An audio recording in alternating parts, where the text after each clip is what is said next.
Hello everyone. इस video में हम डिस्कस करेंगे अकाउंटिंग को दो तरीके से। मीनिंग ऑफ अकाउंटिंग जो है हम इसको दो तरीके से देखेंगे, दो डेफिनेशन के थ्रू देखेंगे, प्लस इन दो डेफिनेशन से क्या निकल के आता है उसके थ्रू हम इसको देखेंगे।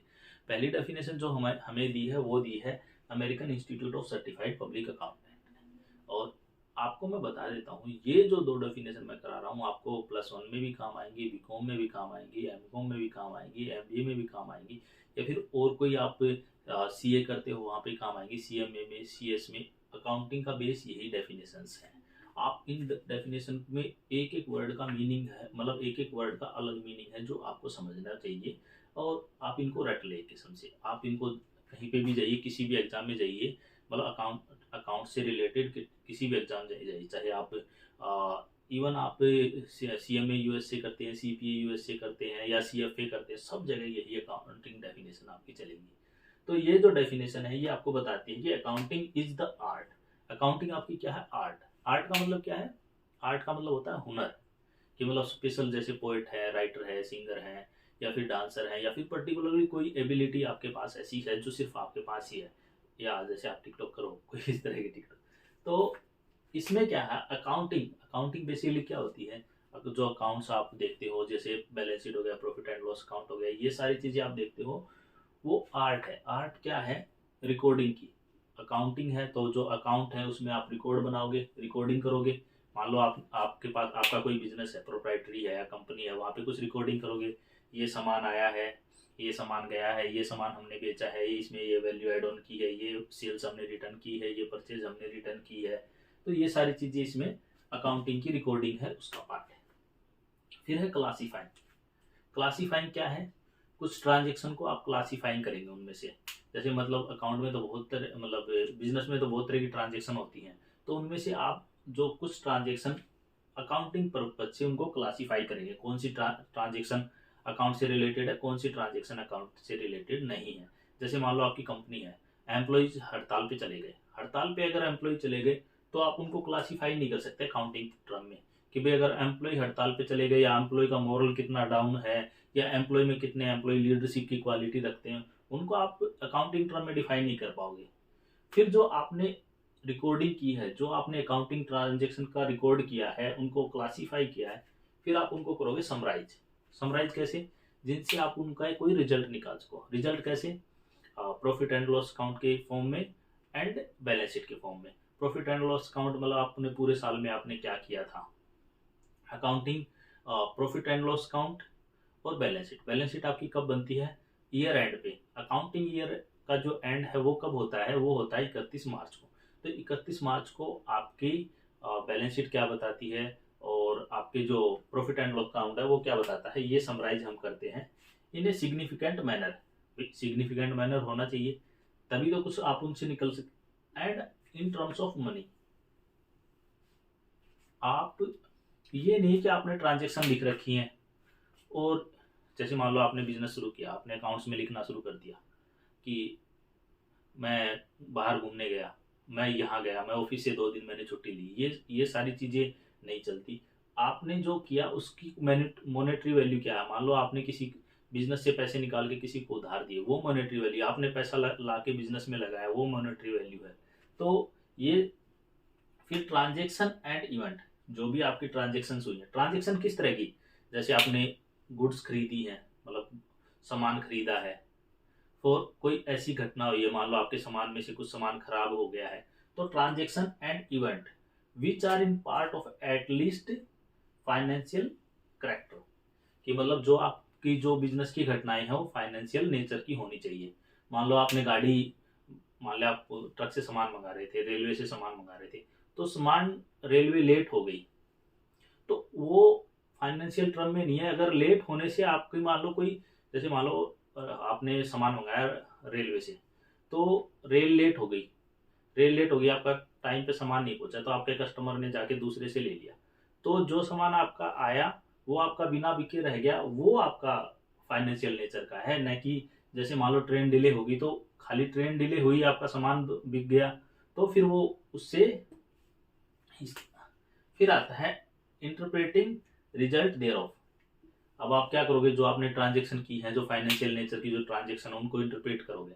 इंटरप्रेट कैसे करोगे? जैसे मान मैं वही बता रहा हूँ, जैसे आपका ओपनिंग स्टॉक क्या था जब आपने बिजनेस शुरू किया, शुरू में कितने रुपए लगाए, उसके बाद आपने क्या सामान खरीदा, फिर उसमें क्या आपने ऐड ऑन किया, कितना सामान आपने बेचा, कितना खराब हो गया, कितने आपने ओवरहेड उसमें लगाए, कितने आपने एम्प्लॉयज लगा रखे, उनको सैलरी कितनी देनी पड़ती है, आपको प्रॉफिट कितना हुआ, साल के जो लास्ट में आपका कितना स्टॉक बच गया, वो सारा जो इंटरप्रेटिंग रिजल्ट है वो आपकी अकाउंटिंग है। अब हम इसको एक बेसिक, आपने ये डेफिनेशन सारी पढ़ ली, आपको ये सारी मतलब रट लेनी है किस्म से, हम इसको दोबारा समझते हैं सिंपल वे में। Accounting is the art, accounting क्या है? आर्ट है। Recording and classifying summarise in a significant manner in term of money. आपको क्या करेंगे, जो अकाउंटिंग क्या है, अकाउंटिंग जो इवेंट्स है उनको रिकॉर्ड करेगा, क्लासिफाई करेगा, समराइज करेगा। ठीक है, किसमें? सिग्निफिकेंट मैनर में, क्या? इन टर्म ऑफ मनी में। फिर क्या करेगा, जो ट्रांजेक्शन है और जो इवेंट है जो फाइनेंशियल नेचर की होनी चाहिए, which are in part of at least financial character. ठीक है, इंटरप्रेटिंग रिजल्ट दे रहा हूं ताकि उनसे कोई रिजल्ट हम निकाल सके। ये तो हमारे पास हो गया एक American institute of certified public accountant की डेफिनेशन के हिसाब से अकाउंटिंग ये है। हम एक डेफिनेशन के हिसाब से और समझेंगे, फिर हम इन दोनों को मिला के फिर हम अपने हिसाब से समझेंगे कि अकाउंटिंग क्या है। ये जो अकाउंटिंग की डेफिनेशन है ये पहले वाली से भी अच्छी डेफिनेशन है। तो अकाउंटिंग, कुछ लोग कहते हैं अकाउंटिंग साइंस है, कुछ लोग कहते हैं अकाउंटिंग आर्ट है, कुछ लोग कहते हैं अकाउंटिंग साइंस भी है, अकाउंटिंग आर्ट भी है। ये जो डेफिनेशन है स्मिथ एंड एशबर्न की जो डेफिनेशन है ये बताती है कि अकाउंटिंग साइंस भी है और अकाउंटिंग आर्ट भी है। साइंस का मतलब क्या होता है? साइंस का मतलब होता है कि भाई अगर आपको जिसमें आप जो रिजल्ट निकालना चाहो वही रिजल्ट निकले। मान लो H2O का मतलब वाटर है, तो दो अगर आप हाइड्रोजन लोगे और एक एटम आप ऑक्सीजन का लोगे तो आपका वाटर ही बन के आएगा। ये मतलब आपको उस फार्मूले में अगर आप कोई चीज डालते हो तो उसका जो एज इट इज रिजल्ट आता है वो है साइंस। तो ये क्या कहती है ये डेफिनेशन कहती है आपको, मतलब इस डेफिनेशन से आपको बिल्कुल समझ में आ जाएगा। Accounting is science, accounting is the science. Accounting क्या है आपका? अकाउंटिंग साइंस है of recording and classifying business transaction and event primarily of financial character. Accounting science है। अकाउंटिंग किस चीज का साइंस है? अकाउंटिंग साइंस है रिकॉर्डिंग। रिकॉर्ड करोगे आप ट्रांजेक्शन, क्लासिफाई करोगे बिजनेस ट्रांजेक्शन, जो बिजनेस ट्रांजेक्शन होंगी उनको रिकॉर्ड करोगे और क्लासिफाई करोगे। अकाउंटिंग क्या है? अकाउंटिंग आपकी साइंस है। अकाउंटिंग आपकी साइंस है। किस चीज की साइंस है? जो बिजनेस ट्रांजेक्शन है उनको रिकॉर्ड करने का और क्लासिफाई करने का साइंस है। ट्रांजेक्शन और जो इवेंट प्राइमरीली किस तरह की होनी चाहिए? जो ट्रांजेक्शन और इवेंट बेसिकली आपकी फाइनेंशियली नेचर की होनी चाहिए। उनका जो करेक्टरिस्टिक कैसी होनी चाहिए? फाइनेंशियली होनी चाहिए। फाइनेंशियली का मतलब यहाँ पे ये है कि जिसको आप मॉनेटरी टर्म में डिफाइन कर पाओ कि भाई हाँ, जिसमें पैसे को के टर्म में आप बता सको कि भी 100 रुपए का नुकसान हुआ है, 200 रुपए का फायदा हुआ है, 1000 रुपए का ये, तो वो होता है फाइनेंशियल नेचर। अब ये आगे कहते हैं स्मिथ एंड एशबर्न कि भाई अकाउंटिंग आर्ट भी है। अकाउंटिंग आर्ट क्या है? अकाउंटिंग आर्ट है making significance summaries analysis and interpretation of those transaction and event, communicating the result to the person who must make decision or form judgment। ये कहता है कि भाई ये आर्ट भी है। ये किस तरह की आर्ट है? ये आर्ट है उनसे आपकी समराइज करेगा उसको। ठीक है जी, उसको उससे समराइज करेगा ये जो आपकी बिजनेस ट्रांजेक्शन हुई है, ये जो फाइनेंशियल नेचर की जो ट्रांजेक्शन हुई है, उनको क्या करेंगे? समराइज करेंगे, उनको एनालाइज करेंगे, उनको फिर इंटरप्रेट करेंगे। देखो समराइज कैसे करते हैं?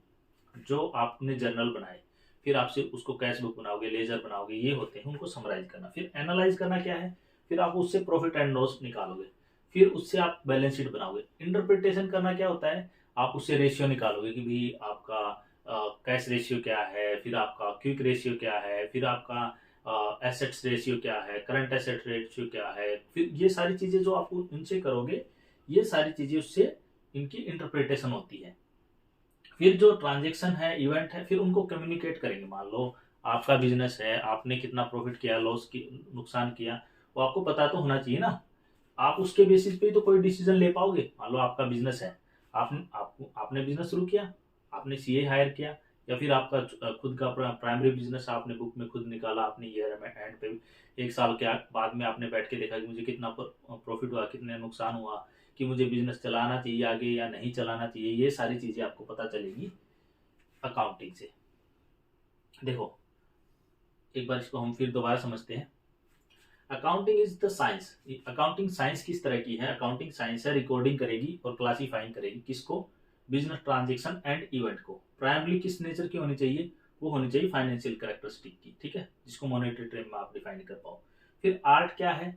आर्ट है उससे आप कोई सिग्निफिकेंट समरी निकालो, कोई उससे आप जैसे प्रॉफिट एंड लॉस बनाओ, बैलेंस शीट बनाओ, या फिर कोई लेजर बनाओ, वो सारी चीजें उससे उनको एनालाइज कर सको, ठीक है। ये फिर उनको कम्युनिकेट करना, किसको कम्युनिकेट करना? जिससे जिससे को वो उस पर डिसीजन ले सके।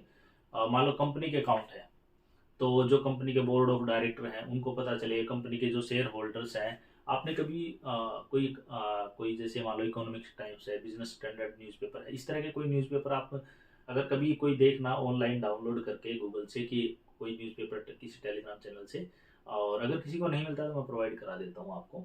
तो उसमें से आप देखोगे कि हर क्वार्टरली जो कंपनी जो होती है वो अपने रिजल्ट शो करते हैं। तो रिजल्ट शो करते हैं कि ये हमारा प्रॉफिट एंड लॉस था, ये हमारी बैलेंस शीट है, इतने हमारे कर्ज, इतना हमारा लोन है, इतना हमारे रिजर्व है, इतने हमारे प्रॉफिट है। क्यों? वो क्यों करते हैं? ताकि जो शेयर होल्डर्स हैं, वो शेयर होल्डर क्या होते हैं? कंपनी के मालिक होते हैं समझे। तो वो उन पे कोई डिसीजन ले सके कि हमें इस कंपनी में इन्वेस्ट करना चाहिए या नहीं करना चाहिए, इसका फ्यूचर क्या रहेगा।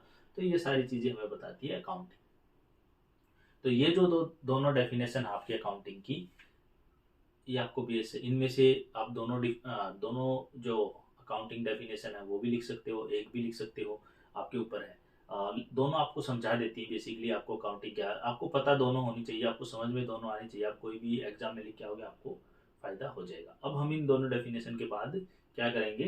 अब हम देखेंगे अपने हिसाब से बेसिक की भी अकाउंटिंग होगी क्या। ये तो डेफिनेशन हो गई, डेफिनेशन तो मतलब एक स्टैंडर्ड फॉर्मेट सा हो गया। इसके बाद हम देखते हैं हमारे तरीके से कि भाई अकाउंटिंग होगी क्या। अब हमने दोनों डेफिनेशंस कर ली। अब हम देखते हैं सिंपल भाषा में कि भाई अकाउंटिंग का मीनिंग क्या है। अकाउंटिंग आपकी लैंग्वेज है बेसिकली बिजनेस की। अकाउंटिंग क्या है? अकाउंटिंग है जैसे हम आपस में बात कर रहे हैं तो ये लैंग्वेज है। कोई हिंदी में बात करता है, कोई इंग्लिश में, कोई फारसी में, कोई उर्दू में, कोई स्पेनिश में, कोई फ्रेंच में। तो एक मीडियम है कम्युनिकेट का करने का, कि आप किसी को कुछ चीज़ समझा सको। तो अकाउंटिंग क्या करती है? अकाउंटिंग लैंग्वेज है, अकाउंटिंग समझाती है बिजनेस को, बिजनेस के बारे में, बिजनेस कैसा है, अच्छा है, बुरा है, भला है, किस तरह का बिजनेस है। लैंग्वेज का फंक्शन क्या है? कम्युनिकेट करना। हम आपस में कम्युनिकेट कर रहे हैं, ये एक लैंग्वेज है। अकाउंटिंग जो लैंग्वेज है वो कम्युनिकेट करती है अकाउंटिंग इन्फॉर्मेशन। अकाउंटिंग इन्फॉर्मेशन किस तरह की? अकाउंटिंग इन्फॉर्मेशन बिजनेस से related, profit and loss, balance sheet और 100 तरह की चीजें।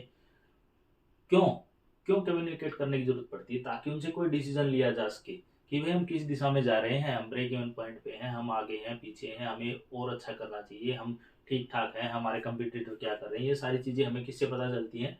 ये चीजें पता चलती है हमें अकाउंटिंग से। फिर आप उससे डिसीजन मेकिंग कर सकते हो।